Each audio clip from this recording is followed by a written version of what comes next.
सह वीर्यं करवावहै तेजस्विनावधीतमस्तु मा विद्विषावहै। ओम शांति शांति शांति। शंकरं शंकराचार्यं केशवं बादरायणं सूत्रभाष्यं कृतौ वन्दे भगवन्तौ पुनः पुनः। ईश्वरो गुरुरात्मेति मूर्तिभेदविभागिने व्योमवद्व्याप्तदेहाय दक्षिणामूर्तये नमः। ओम शांति शांति शांति।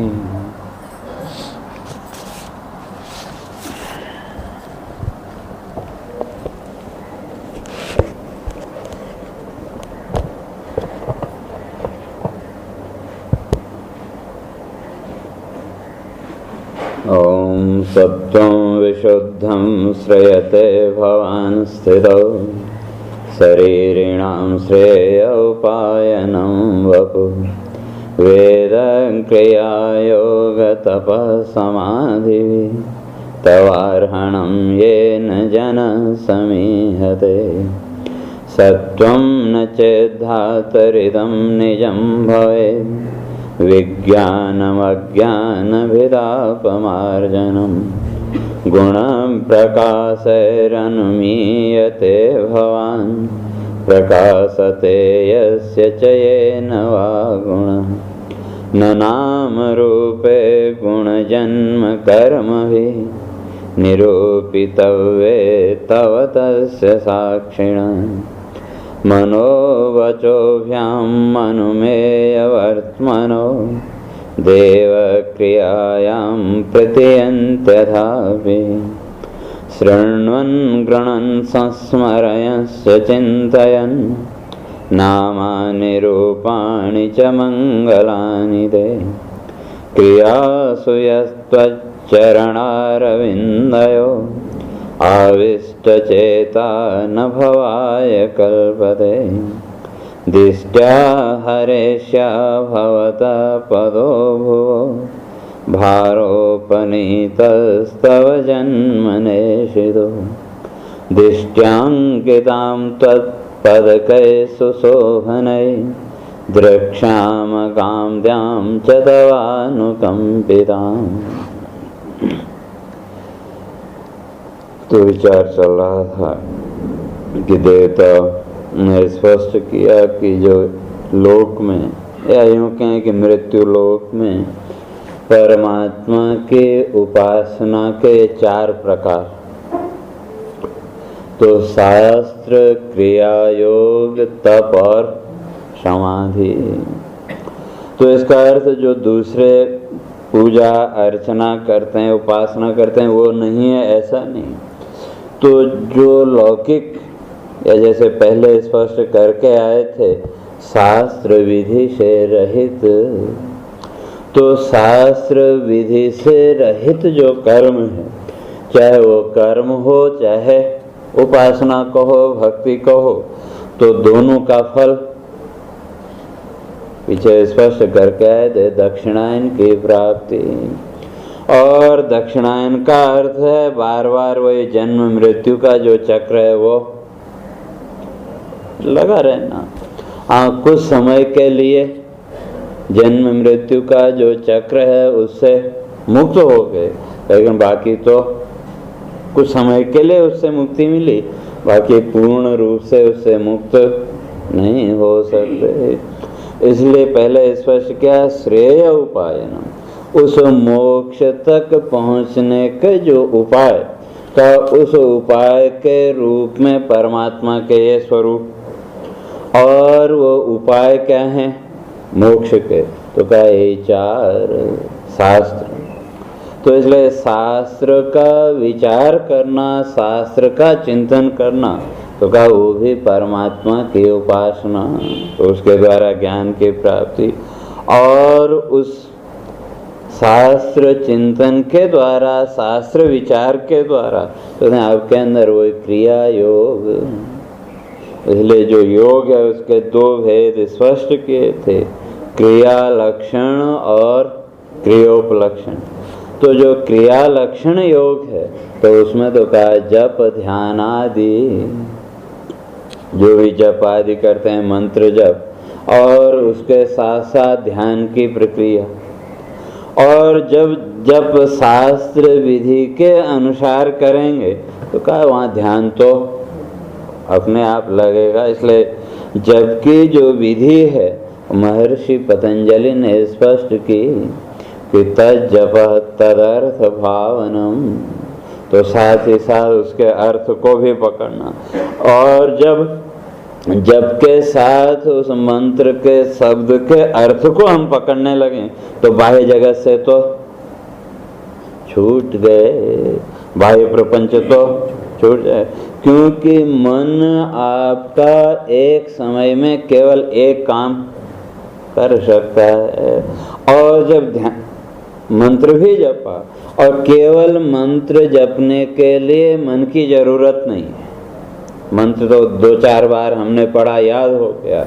और कई बार ऐसा होता भी है कि आप मंत्र तो याद है, बोलते जा रहे हैं, लेकिन मन इधर उधर घूमता है।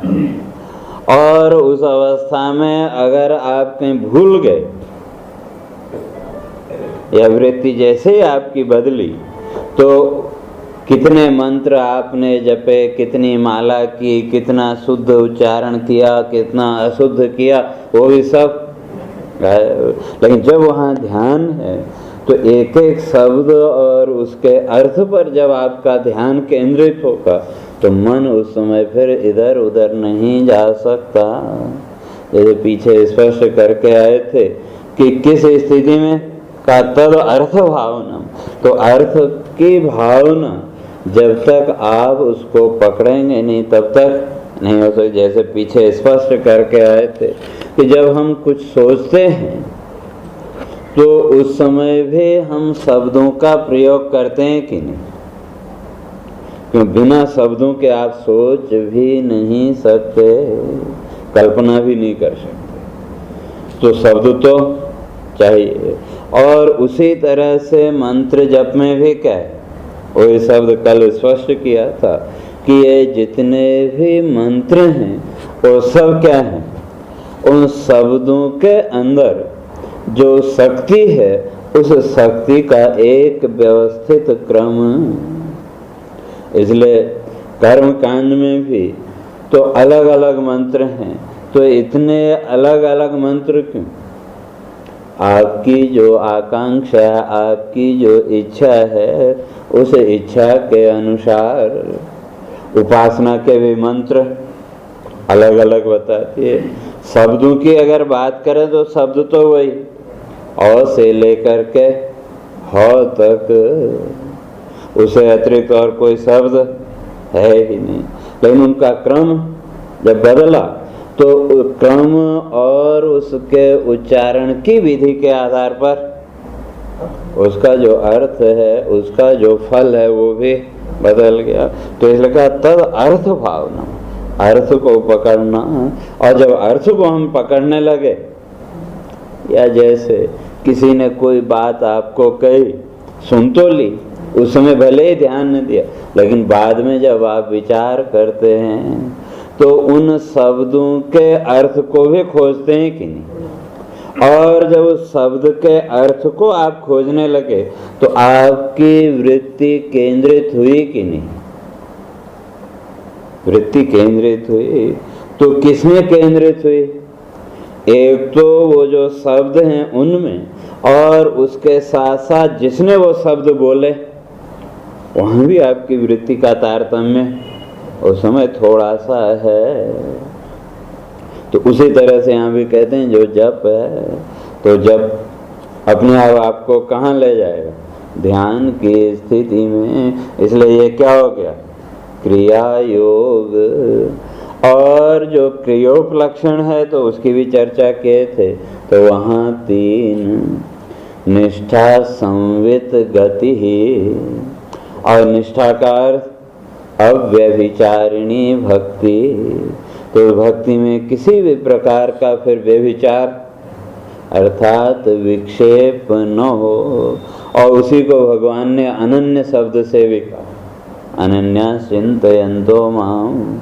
अनन्य का अर्थ कि किसी एक मूर्ति या किसी एक आकार के साथ अपने को बांधना नहीं, बल्कि हर रूप में उसी परमात्मा का दर्शन।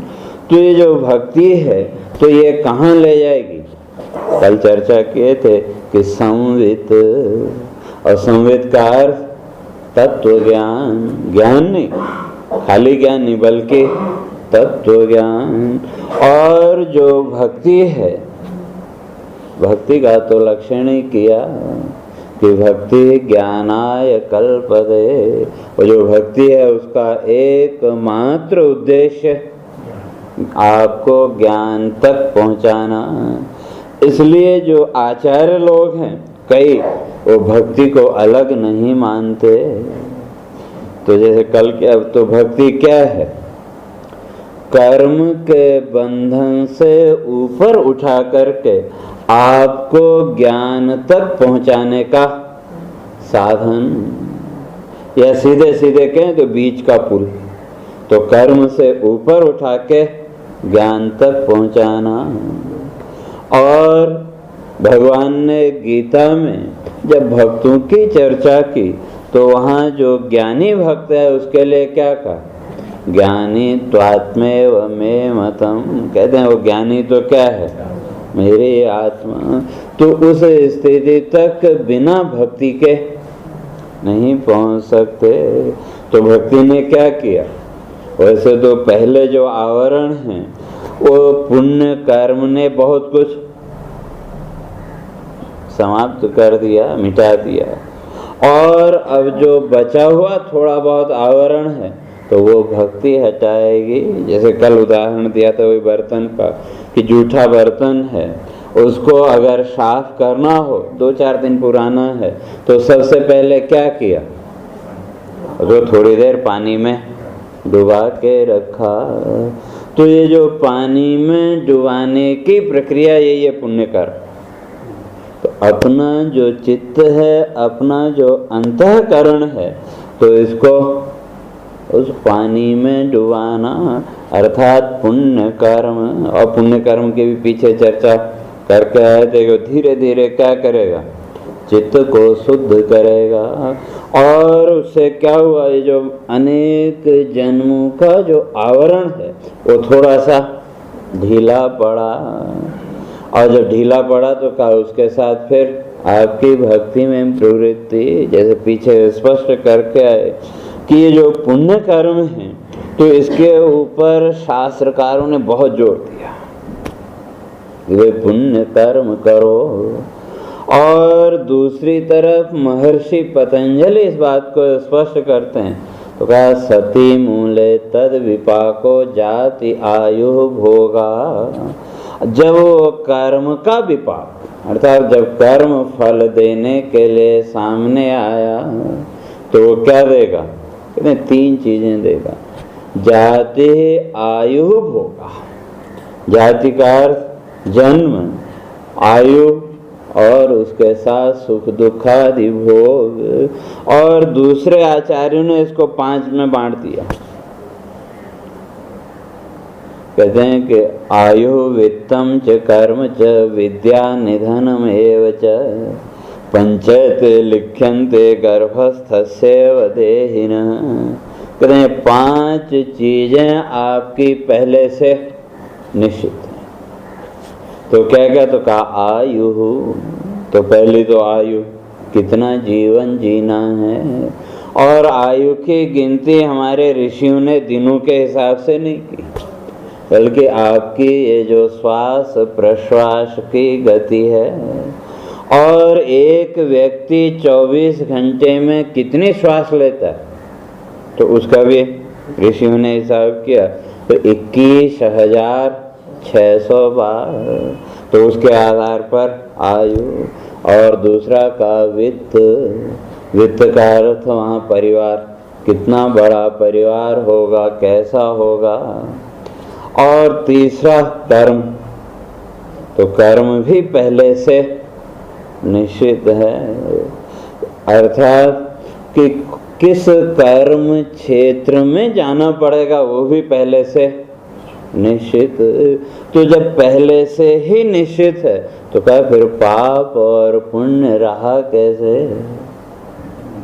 जब पहले से ही कर्म निश्चित है, और वो जो कर्म है वो कर्म तो करना पड़ेगा, जैसा आपका प्रारब्ध भोग होगा, चाहे वो सुख का हो चाहे दुख का हो। तो कहते हैं कि उसी तरह से आपकी बुद्धि उत्पद्यते तादृक् यादृक् भवितव्यता सहाया तादृशा एव। और सहायक भी आपको, तो इसलिए कहते हैं बुद्धि उत्पद्यते तादृक् यादृक् कर्म फलोदया। कहते हैं जैसा आपके कर्म फल का उदय होगा, चाहे वो पाप हो चाहे पुण्य, तो कहें बुद्धि उत्पद्यते तादृक्, थोड़ी देर के लिए आपकी बुद्धि वृत्ति भी वैसे ही बन जाएगी। और सहाया तादृशा एव, आपको सहायक भी वैसे ही मिल जाएंगे। तो कैसे? तो कहा यादृशी भवितव्यता, जैसा वो होना होगा, जैसा आपका वो प्रारब्ध भोग है तो उसके अनुसार आपकी बुद्धि भी और आपको सहायक भी वैसे मिल जाएंगे। तो अब ऐसी स्थिति में कर्म तो करना पड़ेगा, और कर्म बिना बुद्धि के तो कर नहीं सकते। और बुद्धि को घुमा दिया किसने? अब चाहे उसे आप प्रारब्ध कहो, कर्म फल भोग कहो, तो जिस समय जैसा वो आया वैसे बुद्धि को आपकी घुमा देगा। पीछे एक उदाहरण दिया था कि कोई अगर व्यक्ति ये समझता हो तो कहा मैं तो बड़ा बुद्धिमान हूँ, बड़े मेरी बुद्धि है, तो यदि ये समझे कि मैं कर्म के फल को बांध दूंगा तो वो कभी संभव नहीं। कर्मणा बध्यते बुद्धि न बुद्धिया कर्म बाध्यते। वहाँ कर्म का अर्थ वही प्रारब्ध कर्म, तो जैसा वो फल देने के लिए आएगा तो क्या बाध्यते बुद्धि, आपकी बुद्धि को भी बांध देगा। जैसे कई बार आप कहीं गए किसी कार्य के लिए और बहुत विचार करके गए कि वहाँ ऐसा करेंगे, ये करेंगे, लेकिन जब ठीक समय आया तो उस समय वो जितना जो कुछ आप सोच के गए थे उसमें से कुछ भी याद में आता है क्या? कुछ भी आपकी स्मृति में नहीं रहा, वहाँ स्मृति और कुछ बन गई। अब उससे चाहे काम बना या बिगड़ा वो अलग बात है। तो उस समय वो जो आपकी बुद्धि वृत्ति बनी, या कई बार होता है कि कोई काम आपका बिगड़ रहा हो, अचानक आपकी बुद्धि में प्रकाश हुआ और तुरंत आपको ख्याल आया कि नहीं ये ऐसे करना चाहिए, और वैसे किया, आपका काम बन गया। तो ये सब किसके कारण? कहते हैं वही आपका प्रारब्ध। तो जैसा वो प्रारब्ध होगा तो उसके अनुसार आपकी बुद्धि वृत्ति को भी बांधेगा, और उसी के अनुसार फिर कर्म में भी प्रवृत्ति होगी। तो तब प्रश्न उठा वे पाप और पुण्य फिर रहा कहाँ? पाप और पुण्य का फिर कोई अर्थ नहीं रहा। जब सारा कुछ हो, प्रारब्ध कहो या कर्म फल भोग कहो, तो जब उसके अंदर बंधा हुआ है तो फिर पाप पुण्य का तो कोई अर्थ नहीं रहा। लेकिन ऋषि कहते हैं कि वे दोनों हैं, पाप भी है और पुण्य भी है। तो इतनी स्वतंत्रता परमात्मा ने दी है कि वो जो कर्म है उस कर्म को हम पाप बनाएं या पुण्य बनाएं तो ये अपने हाथ में, क्योंकि कर्म तो करना पड़ेगा।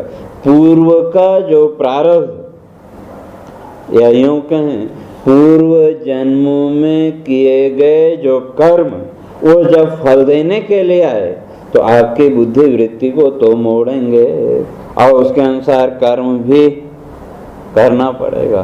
तो ऐसे स्थिति में फिर स्वतंत्रता किस बात की?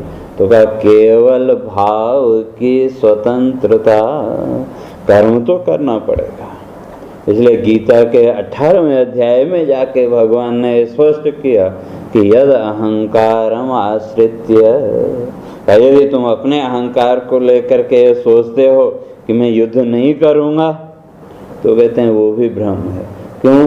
कहा प्रकृति स्वाम नियोक्ष्यति, तुम्हारी जो प्रकृति है, तुम्हारा जो जन्मजात गुण है, तो कहा वो तुमको उस कर्म में लगाएगा। तो तब ऐसी स्थिति में तो कहा इसलिए केवल भाव के आधार पर कर्म पाप और पुण्य, क्योंकि कोई भी कर्म स्वयं में न पाप है और न पुण्य। और अगर कर्म की पाप पुण्य की परिभाषा करो तो वहाँ इतना ही कहा कि जिस कर्म को करने से आपका अंतर मन प्रसन्न हो, आपकी अंतर आत्मा प्रसन्न हो, तो वो पुण्य कर्म। और जिस कर्म को करने से आपको अंदर से दुख का अनुभव, तो वो पाप कर्म। संक्षेप में परिभाषा इतनी है कि आपका चित्त कहो, अंतःकरण कहो, मन कहो, जिस कर्म को करने से अंदर से प्रसन्नता की आपको अनुभूति है, वो पुण्य। और जिसको करने से आपको दुख की अनुभूति हो, वो पाप। तो पाप और पुण्य कर्म को बनाना व्यक्ति के हाथ में। एक कर्म एक व्यक्ति के लिए पाप है और वही कर्म दूसरे व्यक्ति के लिए पुण्य है। तो इसलिए वो परिस्थिति आदि उसके आधार पर उसकी परिभाषा की। लेकिन मुख्य है भाव। अगर भाव शुद्ध है तो क्या फिर बाहर से देखने में भले ही वो कर्म दूषित कर्म लगे, लेकिन वो भी पुण्य कर्म। जैसे मेरे को एक बात याद आई, एक डाकू था और वो डाकू का काम डाका डालना, और जहाँ भी जाता था मार पीट करना वही चलता रहा, जीवन ऐसे चलता रहा। तो होते करते एक दिन वो एक शहर में पहुंचा और एक बहुत बड़े सेठ के यहाँ और रात को घुसा डाका डालने। तो अब जो भी उसके रास्ते में आया तो सबको मारता चला गया। तो होते करते पूरे परिवार को उसने मार डाला। और अंत में एक कहते हैं 3-4 साल की बच्ची वो रही। तो उसने सोचा भी इसको भी मार डालो, तो कोई सबूत ही नहीं रहेगा, तो झंझट खत्म।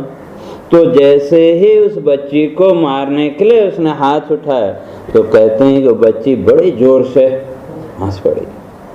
तो जब हंसी तो उसको एकदम झटका लगा, भले ही डाकू है, कितना भी वो है तो आखिर इंसान। तो वो हाथ उसका रुक गया। तो फिर दोबारा कोशिश की, तो फिर दोबारा वो बच्ची, इस तरह से 3-4 बार उसने कोशिश की। तो हर बार वो जो बच्ची है वो हंसे। तो उससे नहीं रहा गया, कहा कि भाई मौत को देख के तो सब लोग रोते हैं, चिल्लाते हैं, तो हंस क्यों रही है? तो कारण क्या है? तो कहा मैं इसलिए हंस रही हूँ, मैं ये सोच रही हूँ कि अभी तुम इतना पाप कर रहे हो और जब इस पाप का फल भोगना पड़ेगा तो तब क्या होगा। मैं तो तुम्हारे उस फल को देख के हंस रही हूँ। उस समय जब तुमको कष्ट मिलेगा तो उसको तुम कैसे सहन करोगे, मैं उसका विचार करके हंस रही हूँ। तो कहा तू जानती है? कहा मैं जानती हूँ। कोई पाप करोगे तो उसका फल तो भोगना पड़ेगा, पुण्य का फल भी भोगना पड़ेगा।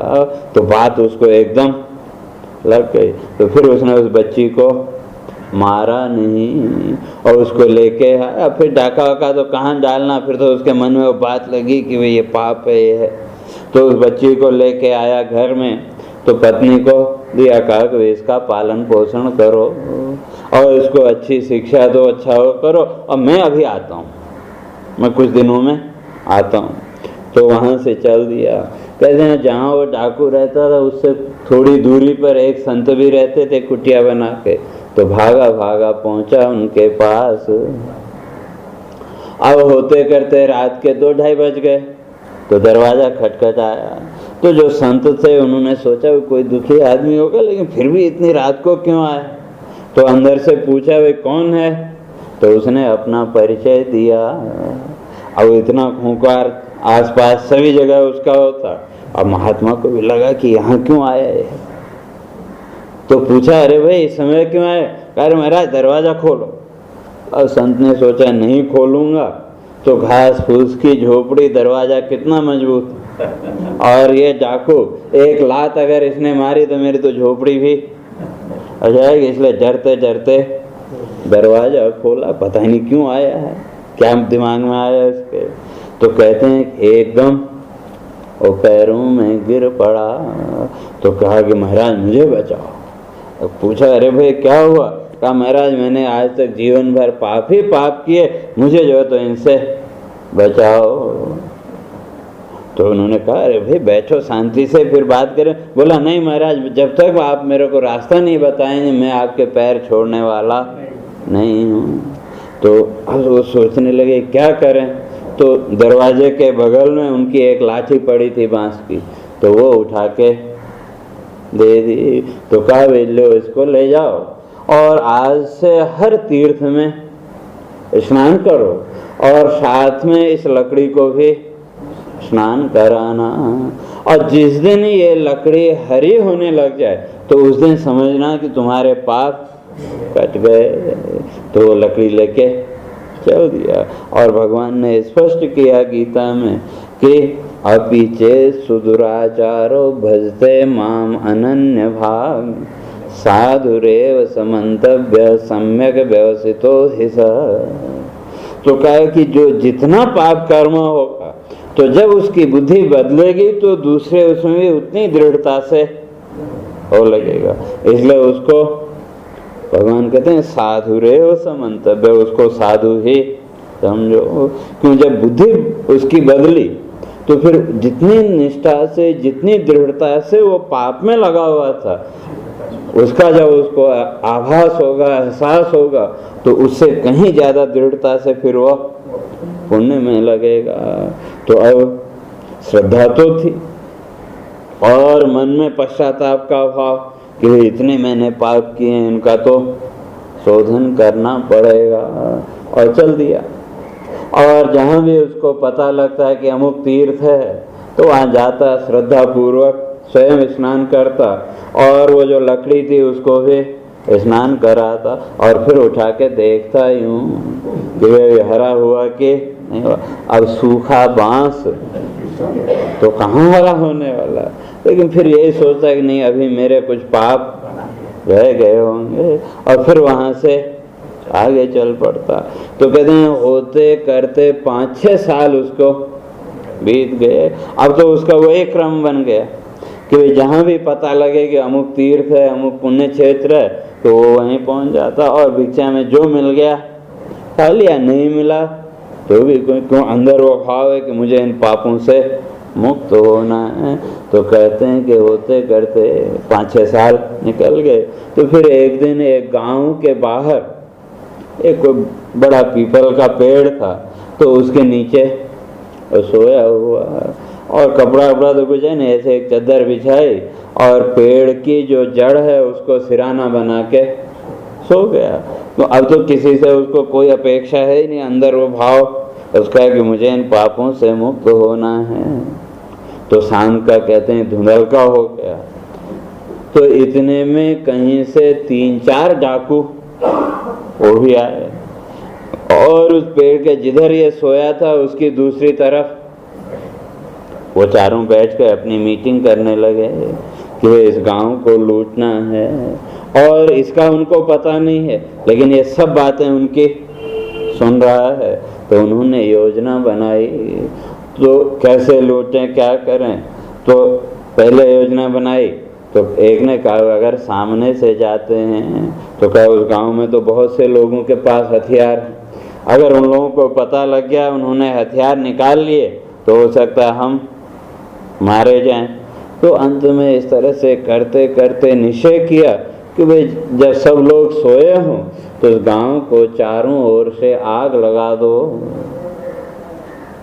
तो चारों ने निश्चय किया और फिर जब निश्चय हो गया तो शांति से वहां वो बैठे और समय का इंतजार करने लगे। और इधर ये सारी बात सुन रहा है तो इसके मन में विचार आया कि देखो ये लोग कितना बड़ा पाप करने जा रहे हैं। तो जब स्वयं पाप करता था तो तब विचार नहीं आया, तो अब उसके अंदर ये विचार आया क्यों कि इतने तीर्थ आदि की अब उसकी वृत्ति ही केवल एक बनी हुई। तो विचार किया कि वे कैसे इनको रोकूं, और कितने हैं वो तो उसको पता है। तो सोचा कि अगर ये 4 हैं, अगर मैं इनको समझाने जाऊं तो बात ये मानने वाले यानी तो अपने जीवन की भी उसको स्मृति आए कि जब कोई मुझे समझाता था तो मैं भी किसी की बात नहीं मानता था, उल्टा उसी को मारने वो करने लगता था। तो सोचा अगर सामने से जाऊं समझाऊं तो बात ये समझने वाले है नहीं, और अगर इनसे लड़ूं तो क्या ये 4 मैं अकेला।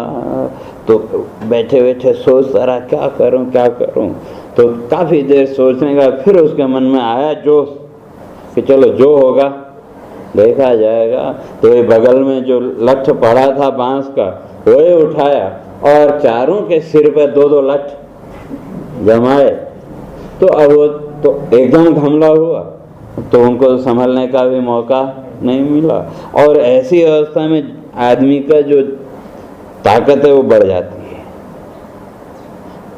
तो उस समय इस वातावरण में हर तरह के जीव मौजूद हैं।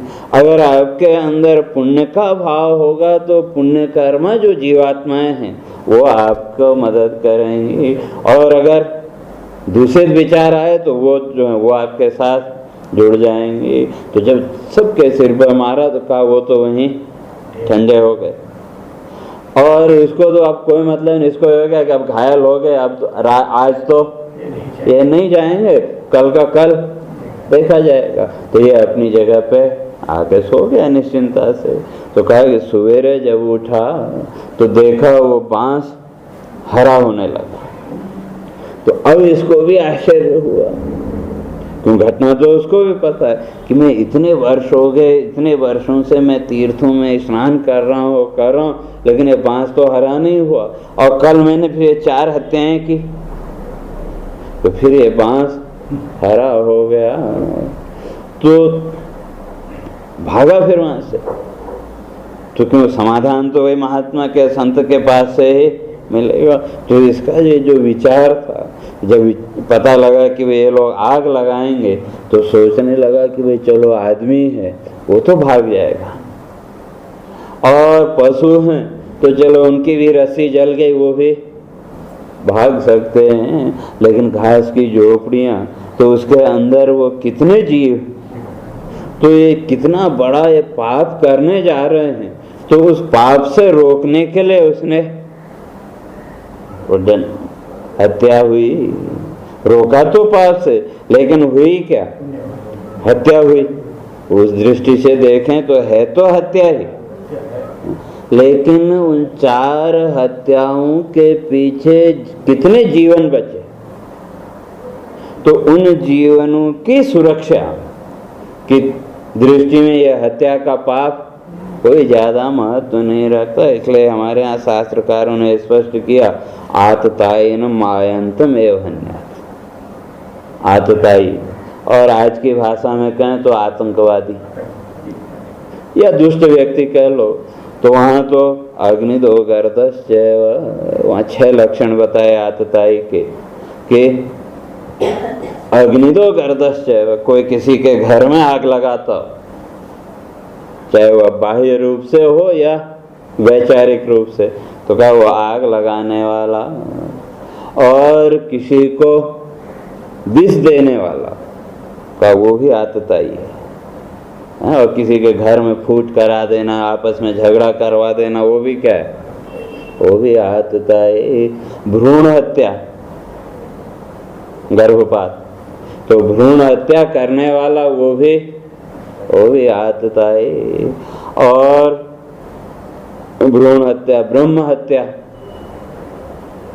मतलब ब्राह्मण आदि उनके हत्या करने वाला। और परदारा प्रताच का दूसरे के धन का हरण करने वाला, धोखे से या किसी भी रूप से। तो इस तरह से ये जो 6 प्रकार के आतताई हैं, शास्त्र कहता है आयांतम एव हन्यास, और उसको सामने आते ही उसको मार डालो। तो क्यों? कहा अगर नहीं तो वो आपको मारेगा, आप उसको नहीं मारेंगे वो आपको भी मारेगा और साथ में 10-20 और को भी मारेगा। तो अगर आपने उसको मार दिया तो कितने जीवों की आपने रक्षा की? तो इसलिए कहा वो हत्या नहीं है, वो पाप नहीं है। और आतताई कोई भी हो, कहते हैं चाहे वो गुरु हो चाहे कोई भी हो, अगर वो आतताई के पक्ष में खड़ा है तो उसका वध करने में कोई दोष नहीं है। तो इसलिए कहते हैं ये जो आतताई है, तो अब वो क्या हो गए? आतताई तो हो गए, वो भी पहले आतताई था, लेकिन ये तीर्थों का स्नान करते करते कुछ तो उसकी बुद्धि शुद्ध हुई, तब तो वो विचार आया। तो जब देखा कि वे बांस हरा हो गया तो कहते हैं भागा। और जब महात्मा के यहाँ पहुंचा तो फिर वही रात के 2 बजे फिर दरवाजा खटखटाया। तो फिर महात्मा ने पूछा कौन? तो फिर अपना परिचय दिया। तो जो संत थे कहते हैं अब घबरा गए कि वे बांस इसका हरा हुआ नहीं होगा और किसी ने इसको समझा दिया होगा तो ये अब मेरे को मारेगा। लेकिन फिर भी डरते डरते दरवाजा खोला। तो दरवाजा खोलते ही वो फिर पैरों में गिर पड़ा। तो फिर पूरी कहानी उसने बताई। तो कहने का अर्थ ये, तो वो व्यक्ति अभी तक कर्म वही कर रहा था, हत्या का ही कार्य कर रहा था, लेकिन पाप और किसके लिए? अपने लिए ही तो कर रहा है। और आज भी उसने हत्या की तो लेकिन उसके पीछे दृष्टि लोगों का कल्याण, जीव रक्षा। तो बस इतना ही कर्म में भेद है। तो उस कर्म को पाप बनाना या पुण्य बनाना वो अपने हाथ में, इतनी परमात्मा ने स्वतंत्रता दी है। और उसके लिए तो पहले भावना को दृढ़ करना पड़ेगा। जैसे हम लोग पाठ करते हैं, सर्वे भवन्तु सुखिनः, सर्वे सन्तु निरामया, सर्वे भद्राणि पश्यन्तु मा कश्चित् दुःखभाग् भवेत्। तो इस मंत्र का अगर विचार करें तो हमारी संस्कृति परमात्मा से कुछ मांगती नहीं है। हम तो क्या कहते हैं? सर्वे भवन्तु सुखिनः, कि हमारे उस कार्य से, हमारे उस कर्म से क्या हो? सब सुखी हो। और जब हमने कहा सब सुखी हो तो सब में स्वयं भी आ गए कि नहीं? तो अपने लिए कुछ मांगा क्या? अपने लिए तो कुछ नहीं मांगा। और जब अब बिना मांगे मिल गया कि नहीं?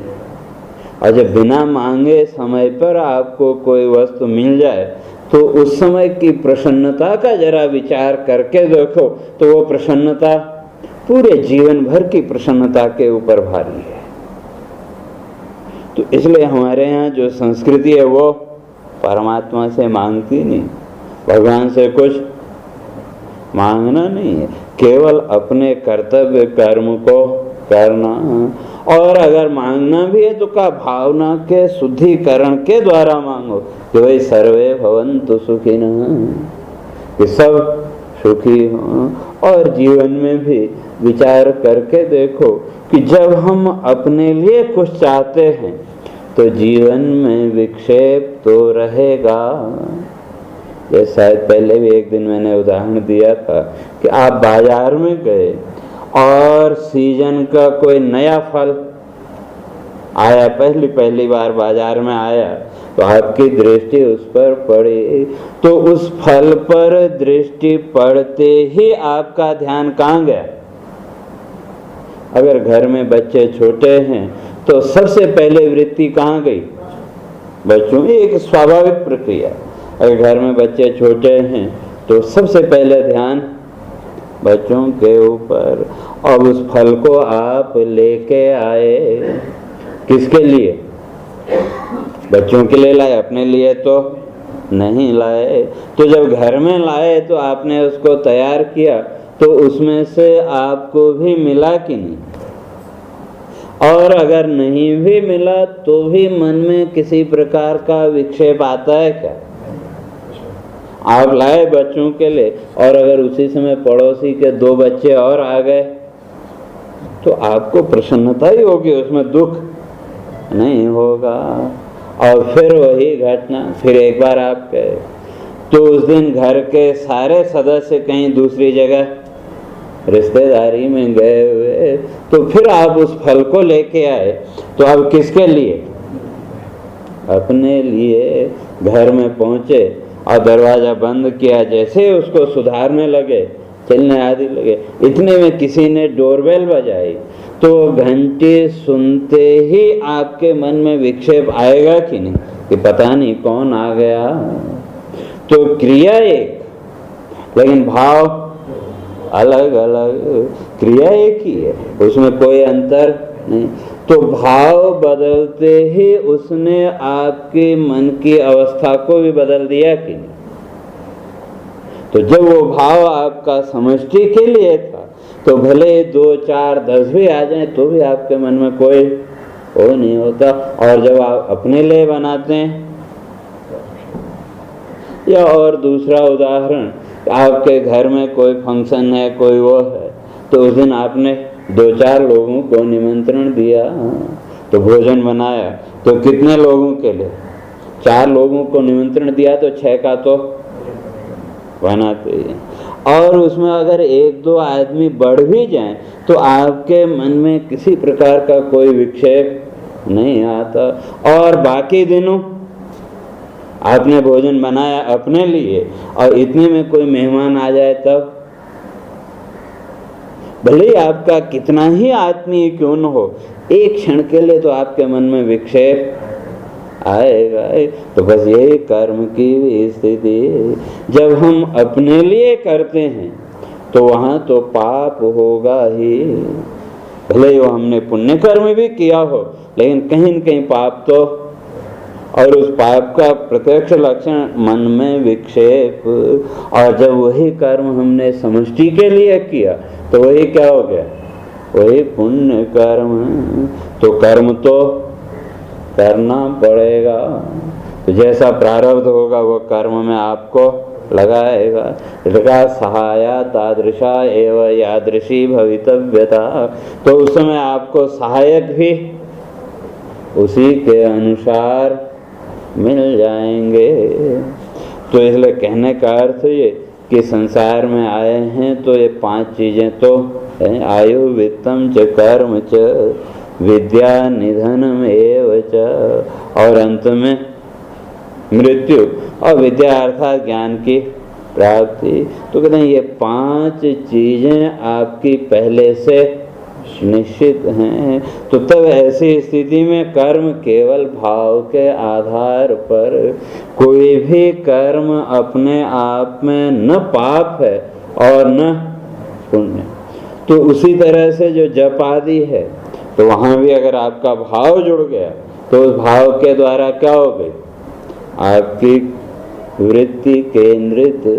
और जब वृत्ति केंद्रित हुई तो कहते हैं वो केंद्रीय वृत्ति आपको ज्ञान की स्थिति तक ले जाएगी। और कौन सा है? वही तत्व ज्ञान, कहते हैं तत्व ज्ञान। और तब कहते हैं गति ही उस तत्व ज्ञान के आधार पर आपकी गति हो। और बाकी जो गति है बिना शास्त्रीय आधार के भी आपने उपासना की, योग किया, कर्म किया, सब कुछ किया, लेकिन वो आपको ज़्यादा से ज़्यादा दक्षिणायन और जो शास्त्र विधि से युक्त कर्म है, चाहे वो उपासना हो, जप आदि जो भी, तो वो आपको उत्तरायण में, और उस उत्तरायण में भी फिर दो भेद करती है, एक देवलोक और दूसरा ब्रह्मलोक। अगर फल की इच्छा से वो कर्म किया है तो कहा आपको उत्तरायण में तो ले गया, शास्त्र विधि के अनुसार आपने किया, वो कर्म आपको ले तो जाएगा उत्तरायण में, लेकिन देवलोक से आगे नहीं ले जाएगा। और वही कर्म शास्त्र विधि के अनुसार आपने किया, लेकिन फल की आकांक्षा से रहित हो करके, तो जब फल की आकांक्षा से रहित होकर के केवल अपने कर्तव्य की दृष्टि से जब आपने किया, तो क्या वो कर्तव्य कर्म आपको उस ब्रह्म लोक में ले जाएगा, जिसके लिए श्रुति कहती है न स पुनरावर्तते, फिर वहां से वापस लौटना नहीं पड़ेगा। और जब उस कर्म के साथ आपका कर्तव्य भाव है, तो कहा धीरे धीरे वो कर्म आपको इन बंधनों से मुक्त करेगा। तो जहाँ कर्तव्य भाव है तो वहाँ कर्म फल की कोई विशेष अपेक्षा नहीं है। हम कहते हैं हमने अपना कर्तव्य कर दिया, लोक व्यवहार में भी, तो जब हम कर्तव्य भाव से कोई कार्य करते हैं तो फल की कोई अपेक्षा नहीं, और कोई सामने से पूछे भी तो हम क्या कहते हैं, तो हमारी जो ड्यूटी थी, हमारा जो कर्तव्य था वो हमने कर दिया, अब आगे जो होगा देखा जाएगा, या जैसा भी होगा उससे कोई मतलब नहीं। तो ये कर्तव्य कर्म आपको उस कर्म के बंधन से मुक्त करेगा।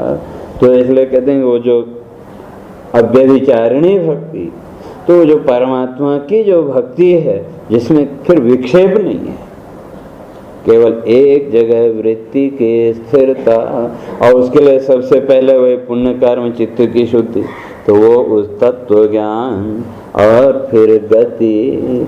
और यदि गति की बात करें तो 4 प्रकार की गति है, पहले भी शायद स्पष्ट किया था। एक नित्य गति, एक कर्म गति, एक संप्रसाद गति और सांपराय गति। तो 3 गतियों का आपको अनुभव, कि जो नित्य गति है उस नित्य गति के आधार पर जीवन चल रहा है। और ये नित्य गति कितनी तीव्र, तो शास्त्रकार कहते हैं कि आपको पलक झपकाने में जितनी देर लगती है, कितनी देर लगी, मुश्किल से सेकंड का 100वां हिस्सा का, इतनी देर में 3 बार ब्रह्मलोक से आना जाना हो जाता है। और जब तक वो नित्य गति का आपका संबंध बना हुआ है तो तब तक जीवन चलता रहेगा। और वो गति टूट गई तो राम नाम सत्य। जैसे यूँ समझो मोबाइल, तो मोबाइल का जो सिग्नल है वो तरंग कब आपके सेट तक आई और कब वापस गई पकड़ सकते हैं क्या? तो उसी तरह से ये नित्य गति और कर्म गति, तो ये जीवन है ही। जो भी जीवन में सुख दुख आदि भोग रहे हैं, ये क्या है? कर्म गति। और संप्रसाद गति, और उसका सबको अनुभव है सुसुप्ति। सुसुप्ति में जब आप गए तो सुसुप्ति का घंटे 2 घंटे का सुख आपके जागृत के 18-20 घंटे के सुख से ज्यादा महत्वपूर्ण है कि नहीं? का वो संप्रसाद गति। क्यों? सुसुप्ति में आप गए तो आपकी सारी थकान, सारा विक्षेप, सारी चिंताएं, और जब सुबह उठे तो एकदम तरोताजा होकर उठे कि नहीं? तो प्रसन्नता आपको मिली। और जो सांपराय गति है वो मृत्यु के बाद की, कोई परलोक स्वर्गलोक आदि की वो जो गति है।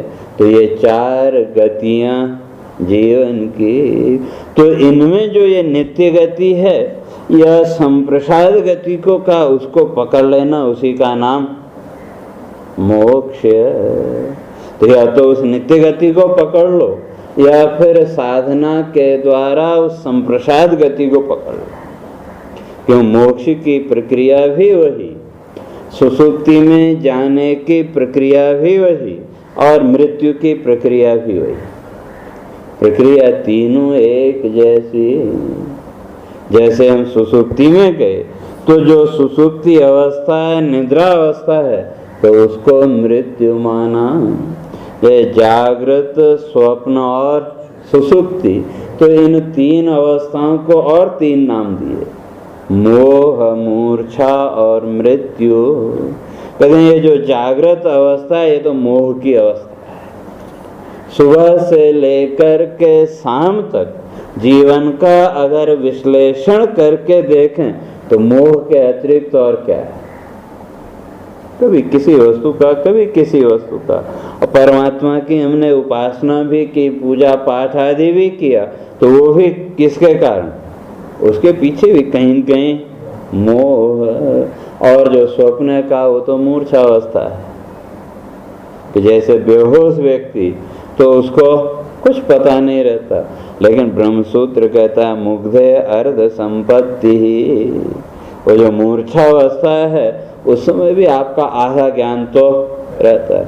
जैसे स्वप्न को देखो, तो स्वप्न की अवस्था में भी ज्ञान है कि नहीं? लेकिन ज्ञान वो जागृत की तरह नहीं है। तो जागृत अवस्था का तो कोई आपको वहाँ ज्ञान है ही नहीं। लेकिन स्वप्न में जो दृश्य देखे उसके अनुसार अपने को मान लिया। केवल का मूर्छा अवस्था में केवल आधा ज्ञान, और जो मोह की अवस्था है उसको भी मूर्छा का सहयोगी माना। इसलिए मोह मृत्यु कहते हैं, ये मोह भी मृत्यु का ही कारण। और जब निद्रा में गए, सुसुप्ति में गए, तो कहते हैं वो मृत्यु।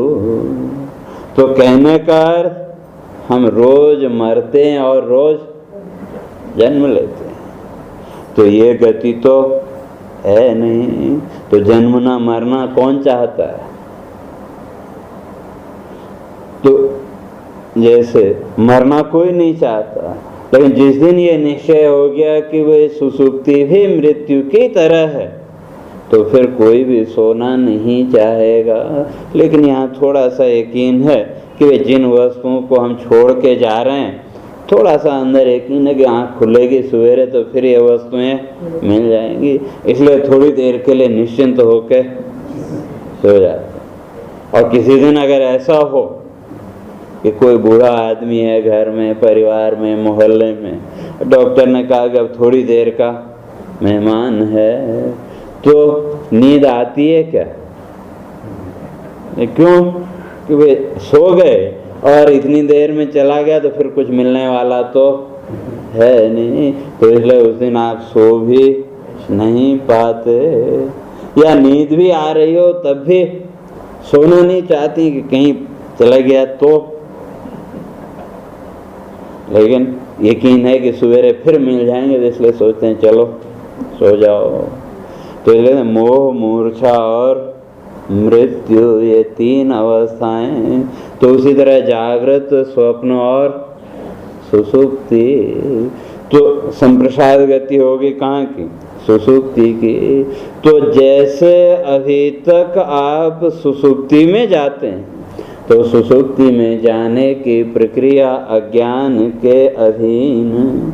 और जिस दिन वो प्रक्रिया आपकी अपनी हो जाएगी, तो यमराज नचिकेता को समझाते हुए स्पष्ट करते हैं कि उस दिन आप इन संसार के बंधनों से मुक्त हो जाओगे। तो फिर सहज में ही आप जागृत में भी सुसुप्तिवत, जागृत काल में भी आपकी जो स्थिति होगी वो कैसी होगी? वो सुसुप्ति जैसी। तो वही जीवन मुक्ति की अवस्था। तो इसलिए का ये जो गति है, तो कौन सी गति? तो दो, एक तो उस नित्य गति को पकड़ना, कि उन नित्य गति के बिना जीवन का कोई अर्थ नहीं है। और उस नित्य गति का अनुभव का जब सुसुप्ति जैसी अवस्था में आप पहुंचेंगे, और कहते हैं तपः समाधि भी, तपस्या। और जहाँ तक तपस्या की बात है, तो तपस्या भी क्या, तो इन तीनों गुणों के आधार पर उसके भी तीन भेद, सात्विक, राजस और तामस। तो का जो सात्विक तपस्या है तो उसके लिए भगवान ने स्पष्ट कर दिया कि देव द्विज गुरु प्राज्ञ पूजनम। कहते हैं जो श्रेष्ठ व्यक्ति हैं उन श्रेष्ठ व्यक्तियों का जो पूजन करना वो क्या है, सात्विक तप। इसलिए शास्त्रकारों ने स्पष्ट किया, वो लेते हैं ना चरणामृत, तो वो चरणामृत भी क्या है, कहते हैं वो भी एक तीर्थ है। ज्ञान योग पराणाम तो पाद प्रक्षालितम जलम भाव शुद्ध्यर्थम अज्ञानाम तत्तीर्थम मुनिपुंगव। भगवान का जो चरणामृत लेते हैं वो किसके लिए का, अज्ञानाम भाव शुद्ध्यर्थम, जो अज्ञानी हैं उनके भाव के शुद्धि के लिए। तो उसी तरह से देव द्विज गुरु प्राज्ञ पूजन, ये हमारे यहाँ श्रेष्ठ व्यक्ति हैं, तो इनका पूजन और इनका जो चरणामृत तो वो क्या है, कहते हैं भाव की शुद्धि। आपके हृदय के जो भाव है उनको शुद्ध करने के लिए। और जब आपके हृदय के भाव शुद्ध हुए तो जिस उपासना से, जिस तपस्या से आपका हृदय का भाव शुद्ध हो वो सात्विक, और अपना स्वार्थ अगर वहाँ आ गया तो कहते हैं वो राजसी, अहंकार जिसे, और दंभ और केवल दूसरे को दिखाने के लिए तो वो तामसी। तो इस तरह से इसके भी तीन भेद। और फिर कहते हैं कि ये जो सात्विक तप है तो ये सात्विक तप आपको समाधि तक ले जाएगा। तो जप ने आपको कहाँ पहुँचाया, ध्यान में, और उस ध्यान ने आपको क्या दिया, भक्ति। तो पहले शास्त्र, तो शास्त्र चिंतन के द्वारा आपके अंदर क्या आया, परमात्मा का वृत्ति, वो जो सत्य है उसके प्रति आपकी निष्ठा बनी, और उसके फलस्वरूप आपके अंदर वो जप की वृत्ति वो आई। जैसे कोई खास बात आपको मिल जाए तो बार बार उसको दोहराते हैं कि नहीं, तो उसी तरह से वो जप में लाई क्रिया योग में। और वो क्रिया योग आपको जो है तो क्रियोपलक्षण, भक्ति, तत्व ज्ञान और गति का बोध, वे क्या क्या गति आ गए। तो कहते हैं जब यह बोध हो गया तो फिर उस रास्ते पर जाने के लिए तपस्या तो करनी पड़ेगी, और वो तपस्या अंत में आपको का समाधि की स्थिति तक ले जाएगी। तो तप और समाधि की चर्चा अपने फिर कल करेंगे।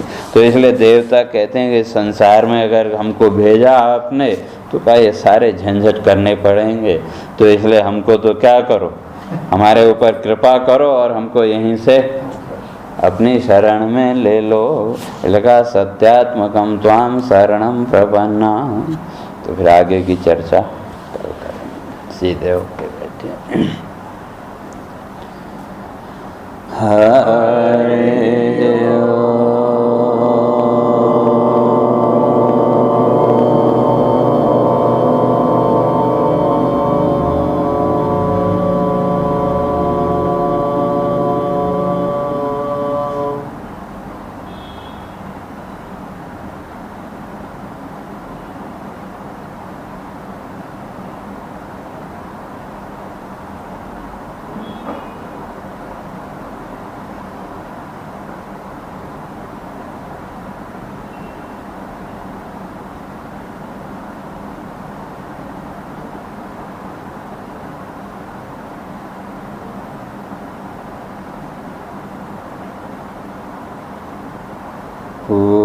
पूर्णमदः पूर्णमिदं पूर्णात् पूर्णमुदच्यते पूर्णस्य पूर्णमादाय पूर्णमेवावशिष्यते।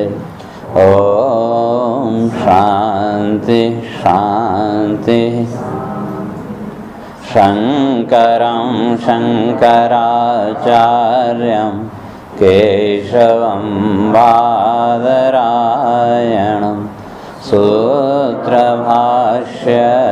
कृतौ वन्दे भगवन्तौ पुनः पुनः। ईश्वरो गुरुरात्मेति मूर्तिभेदविभागिने व्योमवद्व्याप्तदेहाय दक्षिणामूर्तये नमः। ॐ शान्ति शान्ति शान्ति।